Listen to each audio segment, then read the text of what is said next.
వదిలిపెట్టను కూడా ఈ అంశాన్ని. దీన్ని మేము ఇవాళ I'm writing to the governor of Reserve Bank of India. I'm also writing to the Serious Fraud Investigation Office, Ministry of Corporate Affairs, Government of India.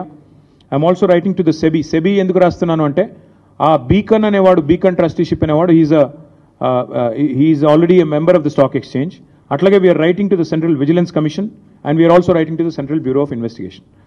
ఈ 5 ఏజెన్సీలకి ఇవాళ మా పార్టీ తరఫున ఇప్పుడు నేను మీకు చెప్పిన విషయాలు, వాటితో పాటు మిగతా వివరాలు అనెక్జర్స్తో సహా, మొత్తం అన్ని ఆధారాలతో సహా మేము ఈ 5 ఏజెన్సీస్కి, నేను మళ్ళీ చెప్తాను, రిజర్వ్ బ్యాంక్ ఆఫ్ ఇండియాకి, ఎందుకంటే ICICI bank is ultimately answerable to reserve Bank of India, serious Fraud Investigation office, this is called SFIO, వారికి మినిస్ట్రీ ఆఫ్ కార్పొరేట్ అఫైర్స్ కింద వస్తుంది, వారికి, వారితో పాటు సెబీకి, సివిసికి, సిబిఐకి, 5గురికి కూడా ఇవాళ మా పార్టీ తరఫున నేను వ్యక్తిగత